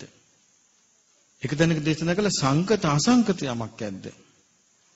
ඒ සියල්ල අතර අග්‍රවන්නේ ආර්ය අෂ්ටාංගික මාර්ගයයි කියනවා. දැන් බලන්න මේ ලෝකේ අපි එක එක දේවල් අග්‍ර කියලා සම්මත කරගෙන තියෙනවානේ. නමුත් බැලුවට පස්සේ අග්‍ර කුමක්ද? දැන් ලෝකේ සම්මත කරගෙන ඉන්න ඔක්කොම භෞතික දේවල්. භෞතික දේවල් නේ. ඒක බෝම්බෙන් කුඩු. භෞතික දේවල්. නමුත් මේ ආර්ය අෂ්ටාංගික මාර්ගය කියන්නේ භෞතික දෙයක් නෙමෙයි. ආධ්‍යාත්මික දෙයක්. හේතු ප්‍රත්‍යයෙන් සකස් වෙන එකක්. ඒකයි උන්වහන්සේ වදාළේ ඒක තමයි කිව්වා අග්‍ර. අයි හේතුව. යම් කිසි කෙනෙකුගේ ජීවිතය තුළ දැන් අපි ගත්තොත් හේතු ප්‍රත්‍යයෙන් සකස් වෙන දේවල් ගැන පොඩ්ඩක් හිතුවොත් අපි ඔක්කොම රජ වෙලා හිටපු අවස්ථාවක් නැහැ කියන්න පුළුවන්ද? බෑ. රාජ්‍යරු වෙලා රැජිනලා වෙලා ඉන්නේ ඇති. ඒ වගේම අපි දෙව්ලොව හිටපු අවස්ථාවල් නැද්ද? තියෙනවා. බඹලොව හිටපු අවස්ථාවල් නැද්ද? ඒ මොනවා හිටියත් හැම එකක්ම සංකතයක් නේද? එහෙමනම් අපිට ශ්‍රේෂ්ඨයි සම්මත ප්‍රණීත වූ සංස්කාර හම්බ වෙලා ඇති කෙලවරක් නැතුව. නමුත් මේ එකකටත් අපි දුක නැති කරන්න පුළුවන් වුණාද? බෑ. හැබැයි මේ සංකතයක් තමයි සම්මා දිට්ඨියත්. හේතු ප්‍රත්‍යයෙන් හටගන්න එකක්. සම්මා සංකල්පයත් හේතු ප්‍රත්‍යයෙන් හටගන්න එකක්. සම්මා වාචාත් හේතු ප්‍රත්‍යයෙන් හටගන්න එකක්. සම්මා කම්මන්තත් හේතු ප්‍රත්‍යයෙන් හටගන්න එකක්. සම්මා ආජීවය හේතු ප්‍රත්‍යයෙන් හටගන්න එකක්. සම්මා වායාමත් හේතු ප්‍රත්‍යයෙන් හටගන්න එකක්. සම්මා සති හේතු ප්‍රත්‍යයෙන් හටගන්න එකක්. සම්මා සමාධි හේතු ප්‍රත්‍යයෙන්. හැබැයි මේ හේතු ප්‍රත්‍යයෙන් හටගන්නේ මෙතෙක් කල හටගත්තේ නැහනේ. ඒක හටගත්තා නම් භව ගමනෙන් යා ඒකයි නිදහස් වෙනවා. ඒකයි බුදුරජාණන් වහන්සේ වදාළේ. හේතු ප්‍රත්‍යයෙන් හටගන්න දේවල් අතර ආර්ය අෂ්ටාංගික මාර්ගය තමයි අග්‍ර. මේ අග්‍ර වූ ආර්ය අෂ්ටාංගික මාර්ගය කෙරේ කවුරු හරි පැහැදුනොත් එයා පැහැදුනේ අග්‍ර පැහැදීමක් කියනවා. අග්‍ර වූ පැහැදීමක් කියනවා. පැහැදුනේ. එයාට අග්‍ර විපාක තියෙයි කියනවා. අග්‍ර දෙයට පැහැදුනා නම්. ඉතින් ඒ නිසා පින්වත්නි බුදුරජාණන් වහන්සේ මේ ဒုတိယ ද්වය සූත්‍රයේදී උන්වහන්සේ දේශනා කළේ මේ ආයතන 6 සම්බන්ධ වෙලා විඥානයේ හට අරගෙන ස්පර්ශය ඇති වෙලා මේ යන වැඩපිළිවෙලේ ස්වභාවය පෙන්වන්නයි. ඒතර මේකේ පෙන්වන්නේ යම් කිසි දුරකට විතරයි නේ. මේ දේශනාව එතනින් ඉවරයි උන්වහන්සේ දේශනා කරපු කොටස. හැබැයි මේකේ විස්තර වෙන්නේ ආයතන 6. දැන් මම කිව්වා මේ ආයතන 6 නාම රූප ප්‍රත්‍යයෙන් තමයි මේ අස කන නාසය දිවකම් මනස තියෙන්නේ. නාම කිව්ව මොනවද? වේදනා, සංඥා, චේතනා, පස්ස, මනසිකාර. එතකොට රූප කියන්නේ සතරමා ධාතුගෙන් හටගත්තු දේවල්. කුරෝසු ඒවා වෙන්න පුළුවන්. සියුම් ඒවා වෙන්න පුළුවන්. දැන් අපිට තියෙන්නේ ඕලාරික ගොරෝසු රූප. දෙවියන් බඹුන්ට තියෙන්නේ සුකුම රූප. දැන් ওই പ്രേත ආදීන්ට තියෙන්නේ හීන රූප. ඒවට කියන්නේ හීන රූප. ඊට පස්සේ හීන ආත්මයක් න්යා පරිහරණය කරන්නේ. හීන ජීවිතයක්. එතකොට මේ වගේ මේ අනිත්‍ය භාවයටපත් වෙලා වෙනස් වෙලා නැසී යන දෙයක් මේ අපි පරිහරණය කරන්නේ කියලා අපිට හැමතිස්සෙම දිනු කරන්න තියෙනම නම් සීහියත් ප්‍රඥාවත්. එතකොට අපිට මේක ඇත්ත නැත්ත මේ ඇත්ත ස්වභාවය අපිට දැනගන්න අවස්ථාවක් අපිට ලැබෙනවා. නැත්නම් අපි මේක තේරුම් නොගෙන හිටියොත් මේක අනිත්‍ය දෙයක් බව තේරුම් නොගෙන හිටියොත් දැන් මේ ලෝකේ අල්ප පිරිසක්නේ මේ ලෝකේ පින්වත්නි අල්ප පිරිසක් මේක තේරුම් ගන්නේ. බහුතරයක් මේක තේරුම් ගන්නේ නැහැ. එයා මරණාසන්න වෙද්දී දේශනාව තියෙනවනේ ඒක අර නදී කියන සූත්‍රය තියෙන්නේ. නදී සූත්‍රය තියෙනවා ගංගාව දෙපැත්තට තනකොළ වැටෙනවා. තනකොළ පාත් වෙලා තියෙන්නේ සැඩපහරට නැමිලා. සැඩපහර පැත්තට තමයි තනකොළේ තියෙන්නේ හැරිලා. වතුර පාරේ හැඩයට ගිහින් නිසා. දැන් මේකට මිනිසෙක් වැටෙනවා. එතන මෙයා අල්ලන්නේ ඒ හැඩේටම තියෙන ඒක තමයි අල්ලන්නේ. ඊට පස්සේ ඒක බුරුල් වෙලා ඒකත් ගහගෙන යනවා. මේ වගේ කියනවා මරණයටපත් වෙන එකට මිනිස්සු එල්ලෙන දේවල්. තමන්ගේ කියලා එල්ලෙන්නේ තමන්ට යහපත පිණිස පවතින දෙයකට නෙමෙයි. එක්ක එල්ලෙන්නේ ඊට කඩන. එහෙම නැත්තම් ගෙවල් දොරවල්. එක්ක යාන වාහනේ එල්ලෙනවා. එහෙම නැත්තම් තමන්ගේ පවුලේ පිරිසේ එල්ලෙනවා. හිතේ මේවා මතක් කර කර මත එල්ලෙනවා කියන්නේ ඒක. මතක් කර කර ඉන්නවා අනේ මං කොහොමද වින් වෙන්නේ? මං කොහොමද දාලා යන්නේ? මෙයාලා නැතුව මං ජීවත් වෙන්නේ කොහොමද කී කල්පනා කර කර ඉන්නවා. එතකොට මොකද වෙන්නේ? යමක් නිතර නිතර මතක් කරනවද? නිතර නිතර මෙනෙහි කරනවද? ඒකේම සිත බැස ගන්නවා. ඒකෙම සිත පිහිටනවා. ඊට පස්සේ යාට ඒකෙන් බේරෙන්න බෑ. ඊට පස්සේ යා ඒකේම උපදිනවා. ඊට පස්සේ යා ওই දුකටපත් වෙලා ඉපදිලා ඔය කොහේ හරි මුල්ලක ඉන්නවා. දැන් දේශනාවේ තියෙන අර මේ තිරෝ කුඩ සූත්‍රයේ තියෙනවා. මැරිලා ගිහින් හන්දිවල ඉන්නවා කියනවා. හතරමං හන්දිවල නැවතිලා යා. ඊට පස්සේ පාරේ යනවා දකින්න. ආන්දු යනවා. අන්න පුතා. මිනිබිරි. ඊට පස්සේ මොකද වෙන්නේ? පස්සෙන් යනවා. ගච්ඡන්තං වා අනුගච්ඡෙය්‍ය. පස්සෙන් යනවා. යනකට එයත් එක්කම යනවා. තිතං වාප තිත්තේය. හිතගෙන ඉන්නකොට එයා ළඟ හිතගෙන ඉන්නවා. නිසින්නම් වා උපනිසීදෙය්‍ය. වාඩිලා ඉන්න එකට එයා ළඟින්ම ඇවිල්ලා වාඩිලා ඉන්නවා. නිපන්නං වා උපනිපජ්ජෙය්‍ය. හාන්සිලා ඉන්න එකට ළඟින් ඇවිල්ලා හාන්සි වෙනවා. ඊට පස්සේ ඔන්න කියනවා ගැස්සුණා කියනවා. බය වුණා කියනවා. බෙල්ලෙන් ඇල්ලුවයි කියනවා. මේ ඔක්කොම අඩුපාඩු සිද්ධ වෙන්නේ මේ බුදුරජාණන් වහන්සේගේ ධර්මය තමන්ගේ ජීවිතයට ගත්තු නැති නිසා. එතකොට මේ තමන්ගේ ජීවිතයට ධර්මයේ ගන්නවා කියන්නේ ඒක බාහිර කෙනෙකුට කරන්න පුළුවන් එකක් නෙවෙයි. ඒක කරන්න ඕනේ කවුද? තමා විසින්මයි. ටිකක් හරි කමක් නැහැ. ලොකු සැලැස්මක් ගහනවට වඩා වටින්නේ අවස්ථාව ලැබෙන විදිහට පුංචියට වැඩේ කිරීමයි. ලොකුවට සැලැස්ම ගහන එක්කෙනාගේ සැලැස්ම හැමදාම තියෙන්නේ සිහින මාලිගාවේ විතරයි. ඒක සැබෑවක් වෙන්නේ නැහැ. සැබෑවක් වෙන්නේ අවස්ථාව ලැබෙන පරිදි පුංචියට වැඩ කරන එක්කෙනා. එයා තමයි සැබෑව අත්පත් කරගන්නේ. ලොකුවට සැලැස්ම ගහන එක්කෙනා නෙමෙයි. ඒ ඔහෙක ගහින්දී සැලැස්ම වගේ. ඉතින් මේ නිසා මේ ධර්මයේ හැසිරෙනවා කියන එක ඒ වෙලාවට අපි දන්නේ කියන්නේ පුංචි වෙලාවකින් අපිට තීරණ ගන්න වෙන අවස්ථාවල් එන්න ඉඩ තියෙනවා ජීවිතේ නේ. අපි දන්නේ ඒක කොයි විදියටද මුණ දෙන්න තියෙන්නේ කියලා මේ වෙනස් වෙන ලෝකේ. ඉතින් ඒ නිසා මේ දාපි අද උදේ අර කුලාවක ජාතික ඇහුවා. ඉතින් අර මග කුමාරයා ඉපිරිස කවදාවත් හිතුවද මේ අතිකුගෙන් පාගල මරන් කන්න රාජදහසට ලක් වෙයි කියලා. හිතපු නැති වෙලාවක හිතපු නැති දෙයකට මුණ දෙන්න වුණා නේ. හැබැයි ඒ වෙලාවේ නියම විදියට ඒගොල්ලෝ ඒ ධර්මේ පාවිච්චි කළා. ඒ වගේ අර වෙලාව අපි දන්නේ නැහැ කියන්නේ. ඒ නිසා ඒවට සැලසුම් කරන්න බෑ. නමුත් පොඩ හරි පුරුදු කළොත් අර පුරුදු කරපීක Tamanට පිහිට පිනිස පවතින. ඉතින් මේ පුරුද්දට හරිම හොඳයි. මෙන්න මේ අදහපු දේශනාව විමස ඉන්න එක. මේක මේ විදිහට නේද වෙන්නේ, මේක මේ විදිහට නේද එන්නේ දේශනාව කියලා තියෙන්නේ කියලා අර බුදුරජාණන් වහන්සේ පෙන්වා දීපු ආකාරයටම විමසීමස ඉන්නකොට සමහර විට අපි දන්නේ නැහැ කියන්නේ මේ ප්‍රඥාව කියන එක අපිට පේන්නේ නැහැ. මිනිස්සෙකුගේ මනසේ එයාගේ ප්‍රඥාව තියෙන විදිය බුදු කෙනෙක් විතරයි දකින්නේ. බුදුරජාණන් වහන්සේට තියෙනවා ඉන්ද්‍රිය පරෝ පරියත්ත ඥානෙ. මේ මනසේ තියෙන ක්‍රියාකාරීත්වය ප්‍රඥාවක් කරා යන විදියට හැදිලා තියෙන ආකාරය උන්වහන්සේට පේනවා. උන්වහන්සේ ඒක දකිනවා. මේ ලෝකේ අනිත් අයට ඒක දකින්න අමාරුයි. ඒ නිසා ඒ බුදුරජාණන් වහන්සේගේ දේශනාවන සමාහට කරගෙන ගියොත් දැන් මේ කලින් ජීවිතයක ධර්මයේ පුරුදු කළා නම් මේ ජීවිතයේදී යාට ඒ ධර්මේ වහා වැටහෙනවා. කලින් ජීවිතයක ධර්මයේ පුරුදු කළා නැත්නම් මේ ජීවිතයේදී ඒක ඒකාන්තයෙන්ම ඊළඟ ජීවිතයට උපනිශ්‍රේ වෙනවා. මේ ජීවිතයේදී ධර්මය අවබෝධ කරගන්න හැකියාවක් නැත්නම් ඒ ඇති කරගන්න ශ්‍රද්ධාව ඊළඟ ජීවිතය ධර්ම අවබෝධ කරන්න සුදුසුක් වෙනවා.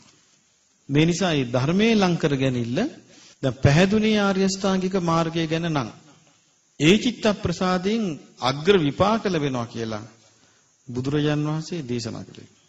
එන එක කාගේ අදහසක්ද? බුදුරජාණන් වහන්සේගේම අදහසක්. ඒකයි. ඒ නිසා මේක උන්වහන්සේ දේශනා කරන්නේ අවබෝධයෙන්නේ. උන්වහන්සේ අවබෝධයකින් තොරව එක වචනයක්වත් උන්වහන්සේගේ මුවින් පිට වෙන්නේ නැහැ. හැම වචනයකටම සාධාරණ පදනමක් තියෙනවා. උන්වහන්සේ දේශනා කරන්නේ මේ ලෝකෙ මිනිස්සු එක එක විදිහට වචන කතා කරනවා කියලා. ලෝකේ කතා කරන රටාවේ උන්වහන්සේ නැහැ. උන්වහන්සේ කතා කරේ වචන දෙආකාරයක. යම් වචනයක් සත්‍යයිද හිතසුව පිණිස පවතීද ඒක අනිත්‍ය අකමැති වෙන්න පුළුවන්. හැබැයි ඒක සුදුසු කාලෙදී උන්වහන්සේ කියනවා. යම් වචනයක් සත්‍යයිද හිතසුව පිණිස පවතිනවද ඒක අන්නයි කැමති වෙන්න පුළුවන්. ඒකත් සුදුසු කාලෙදී කියනවා. ඔච්චරයි උන්වහන්සේ කළා තියෙන්නේ.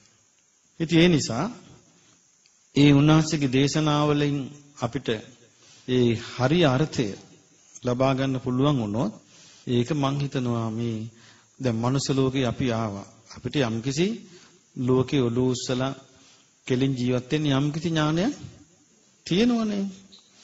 දැන් අපි ගත්තොත් බුද්ධ කාලේ ගත්තොත් මම කල්පනා කළා බුද්ධ කාලේ පිරිස ගැන. දැන් අය වගේ නෙවෙයි. ඉස්කෝල නැහැ. එහෙනම් ගෑන් ළමයි දන්නේ උයන්න විතරයි. මොන නෝන කියලාද කිව්වේ? හැඳිමිට නෝන කියලානේ කිව්වේ. ඇයි බත කූරු ගාලා හැඳිමිට අල්ලවලා මේ ඇඟිලි දෙකේ ප්‍රඥාව කියලා කිව්වේ. ඔව් දුවංගුල පඤ්ඤා කියලා. ඇයි ඇඟිලි දෙකෙන් තද කොල්ල බලනම බත් ඇටි. ඒ කාලේ සාමාන්‍ය පිරිමින්ට දැනුම අධ්‍යාපනයක් තිබ්බද? නෑ. ඒ කියන්නේ රජපෞල්ලලයි බමුණෝ විතරයි ඉගෙන ගන්න තාක්ෂිලා යන්න ඕන. එතකොට අපි ගත්තොත් මේ දැනට ලෝකේ සම්මත වෙච්ච අධ්‍යාපන ක්‍රමයක් තිබුණේ මේ පාසල් අධ්‍යාපනය කියලා මෙහෙම එකක් අපිට ඇතුණේ සුද්ධ දාපුවානේ ඉස්කෝලේ. ඊට පස්සේ මේ ඔක්කොම ආවේ මේ අවුරුදු 200ක් නෑ මේ දැන් යන රටාවට. එතකොට අවුරුදු 2500කට කලින් බුදුරජාණන් වහන්සේගේ කාලේ මේ ධර්මයේ දේශනා කළා. ඉස්කෝලේ ගියපු නැති, ඉස්කෝල කියන ඒවා නැති, ගෙදර තමයි හැම එකම ඉගෙන ගත්තේ. නමුත් මේ මිනිස්යාට අවබෝධ කිරීමේ හැකියාව නැතුව තිබ්බද? තිබ්බනේ. එහෙමනම් අපිට පේනවා අවබෝධ කිරීමේ හැකියාව තියෙන්නේ උගත්කම් මත නෙවෙයි. මේ දැනට තියෙන දැන් අපි ගත්ත ලෝකේ සම්මත MA, BA, MA, PhD මේ තියෙනුනේ එක එක දේවල් ඩීලිට් මේ ඔක්කොම සූද්දංගේ සංකල්ප.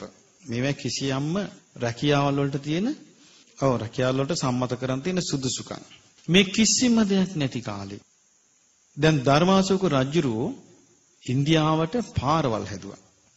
ඉන්දියා ඉතිහාසයේ ඉස්සලම ලොකු පාරවල් හැදුවේ කවුද? ධර්මාශෝක රජුරෝ හදපු පාරවල්. දැනටත් තියෙන්නේ ධර්මාශෝක රජුරෝ හදපු පාර තමයි දැනට ඉන්දියාවේ හයිවේ හදලා තියෙන්නේ. ඉන්දියාවේ පුරාවිද්‍යාඥයන්, ඉන්දියාවේ විද්‍යාඥයන් පුදුම වෙනවා. ඒ පාරවල් හදන මැප් එක සැටලයිට් වලින් අරගෙනවත් දැන් හදන්න බෑ කියලා. මේ තාක්ෂණයට බෑ කියනවා ධර්මාශෝක රජුරු පාරවල වලට හදපු පැලෑන හදන්න. එතකොට අපිට තේරෙන්නේ නැහැ ඒ කාලේ මිනිසයන් කොයි විදිහටද මේ ඥානෙ පාවිච්චි කළේ කියලා අපිට ඒක හිතා ගන්න බෑ. ඒ තරම් මේ මිනිසුන්ට තිබිලා තියෙනවා අපූර්ව හැකියාවක්. විශේෂයෙන් මේකයි මේ මිනිස්සු වේගින් මේ ධර්මයේ අවබෝධ කළේ. සමහර විට මං හිතන්නේ අර බුදුරජාණන් වහන්සේ පහළ වෙලා උන්වහන්සේගේ දේශනාවක් තියෙනවානේ අර ප්‍රජාපති ගෞතමී ප්‍රධාන පිරිසට භික්ෂුණී උපසම්පදා ඇති කරපු වෙලාවේ ප්‍රකාශයක් තියෙනවා ආනන්ද හාමුදුරන්ට ප්‍රකාශ කරපු ආනන්දේ මේ බුද්ධ ශාසනය අවුරුදු 1000ක් පවතිනවා. මේකෙන් මේ කාන්තාවන්ට පැවිදි දීපු නිසා 500කට බැස්සා. ඒක වළක්වන්න තමයි මේ අෂ්ටගරු ධර්ම පැනෙන්නේ කියලා. දැන් ওই 1000 කියන එක සමහර විට ඒකේ තේරුම ධර්මය අවබෝධ කරන්න පුළුවන් පින තියෙන අයගේ කාලෙ වෙන්නේ නැති. ඒ කාලේ තියෙන ස්කෝලත් නෑ, යුනිවර්සිටි මොකවත් නෑනේ.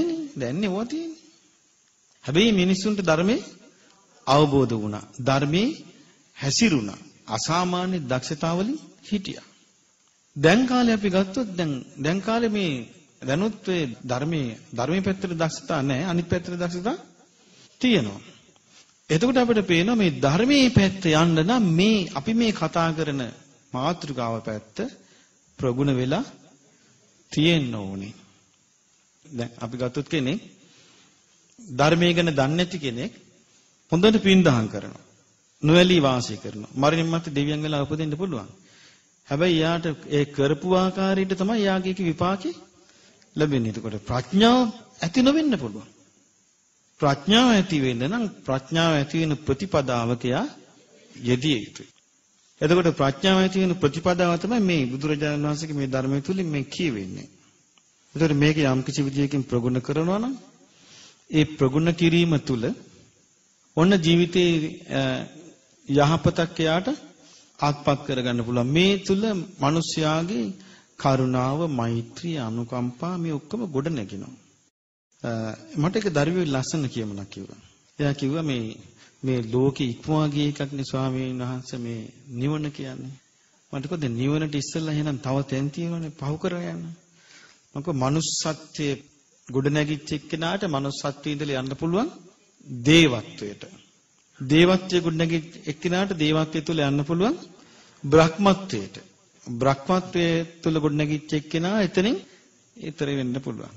ඊට කියන ස්වාමීනි මේ ධර්මයේ හැසිරෙන ආදිය බලුවම පේනවා ඉස්සල්ලාම ගොඩනගෙන තියෙන මනුස්සකම. මට මේ ගිහි දරුවෙක් කිව්වේ මනුස්සකම තුල ගොඩනගෙන ගුණවත්කම මත තමයි යා දෙවියෙක් වෙන්නේ මරණින් මත්තේ. එයා හොඳට සමාධි වැඩුවොත් එයා තුල ගොඩනගෙන බ්‍රහ්මත්වය. එතකොට එයා මේ චතුරාර්ය සත්‍ය පරිපූර්ණ වශයෙන් අවබෝධ කළ තුන් ලෝකෙම ඉක්මවා ගියා යා. හරිනේ කතාව. ඉතින් එහෙනම් මේ ඔක්කොම තියෙන්නේ ඉස්සෙල්ලාම අපි එහෙනම් ගොඩනගා ගන්න තියෙන මොකද්ද? මනුස්සකම. මිනිස් ධර්ම. ඒ මනුස්ස ධර්ම තුල තමයි මේ ඔක්කොම ගොඩනගෙන්න තියෙන්නේ. මනුස්ස ධර්ම වලින් තොරව ගොඩනගා ගන්න ගුණයක් මං හිතන්නේ නැහැ ලෝකෙ තියෙයි කියලා. එතකොට ඉස්සෙල්ලාම ලෝකේ ගුණයයි සම්මත යමක් ඇද්ද ඒක ගොඩනගින්නේ කුමක් තුලද? මනුස්ස ගුණධර්ම තුල. ඒ මනුස්ස ගුණධර්ම වර්ධනය වෙලා ඊට පස්සේ එතනින් යා ඉක්මව යනවා. ඊට පස්සේ යා දිව්‍ය ගුණධර්ම වලට යනවා. ඊට පස්සේ ඒක ඉක්මව යනවා. බ්‍රහ්ම ගුණ ඊට පස්සේ යා මගපල් ලබනවා. සාමාන්‍ය ලෝකයා කල්පනා කරන්නේ අපි නෙමෙයිනේ. අපි නම් මේ විදිහටම යනවානේ. සාමාන්‍ය ලෝකයා කල්පනා කරන්නේ කොහොමද? මානුෂිකමක් නැතුව, ඔව් දිව්‍යත්වයකුත් නැතුව, බ්‍රහ්මත්වයකුත් නැතුව, ඔව් පොළවේ ඉඳලා වහලට පයින්ද. ඒ කියන්නේ එකපාර ඉනිමකක් මොකවත් නැතුව. ඒක කවදාවත් ලෝකේ සිද්ධ වෙන්නේ නැහැ. මිනිස්කම මුල් කරන් තමයි හැම ගුණයක්ම අපිට වර්ධනය කරගන්න තියෙන්නේ. ඉතින් ඒ නිසා මේ මනුස්ස ධර්ම සාරවත් වෙන්නේ. දැන් අපි ගත්තොත් මග කුමාරගේ අපි කතාවක් ඉගෙන ගත්තනේ. දැන් බලන්න මේගොල්ලෝ මනුස්ස ලෝකේ ගත කරපු ජීවිතේ කොහෙද ගිහිල්ලා නැවතුනේ? දෙවියෝ වෙලා ඉපන්නා. ඉතින් ඒ නිසා මේ හරියට මේ ගුණධර්ම මත මිසක් නිකන් අපි කියෙව්වට ඒක ඇති වෙයි කියලා මං හිතන්නේ නැහැ. කියෙව්වට ඇති වෙන්නේ නැහැ. ඒක ඇති වෙන්නේ ක්‍රියාවකින්මයි. ඉතින් ඒ නිසා පින්වත්නි අපිට මේ දුර්ලභ කාලයක් අපේ ශාස්ත්‍රුන් වහන්සේගේ සම්බුද්ධත්වයේ මෙනෙහි කරන කාලයක්. ඊළඟට ලෝකයේ කාල විපත්ති බහුල කාලයක්. ඒ නිසා මේ වගේ කාලයක අපිට මේ ධර්මයේ හැසිරෙන්න, ධර්මයේ තේරුම් ගන්න, ඊළඟට ධර්මයේ පුරුදු කරන්න අපිට දුර්ලභ අවස්ථාවක් තමයි මේ අපි මේ ගත කරන කාලය අපිට ලැබිලා තියෙන්නේ. ඒ නිසා මේ දුර්ලභ අවස්ථාව අපි හරි විදියට කල්පනා කරලා ප්‍රයෝජනෙට ගන්න ඕනේ. එතකොට තමයි අපිට මේකෙන් නියමාකාරී ක්ෂණ සම්පත්තියෙන් ප්‍රයෝජනයක් කරන් අපිට මේ ලෝකෙන් සුදුසු කාලෙදී අපි යයි. හැබැයි එතකොට මේ ලෝකෙන් යන්නේ අපි මේ ලෝකේ මිනිස් ලෝකෙට ආපු එකකින් යම්කිසි ප්‍රයෝජනයක් අරගෙන. මම ඔබට උදේ මතකද මම කිව්වා ධර්මයේ කාරා යන කෙනෙකුට බලාපොරොත්තු දෙකක් තියෙන්න ඕනේ කිව්වා. මොකක්ද? සුගතියේ ඉපදීමත් චතුරාර්ය සත්‍ය අවබෝධය. මේ බලාපොරොත්තු දෙකෙන් තමයි යාම් යන්නේ. මේ බලාපොරොත්තු නැත්තම් ඒ ගමන යන්න බෑ යාට. වෙනස් වෙනවා. ඉතින් ඒ නිසා අපිට මේ ද්වය සූත්‍රය මුල් කරගෙන බුදුරජාණන් වහන්සේ වදාළ ධර්මය අපි අහලා අපටද මේ විග්‍රහ කරලා තේරුම් අරගෙන අවබෝධ කරගෙන ප්‍රඥාව දියුණු කරගෙන මේ ගෞතම බුද්ධ ශාසනයේ චතුරාර්ය සත්‍ය අවබෝධ කරගන්නට වාසනාව ලැබේවා. සාදු.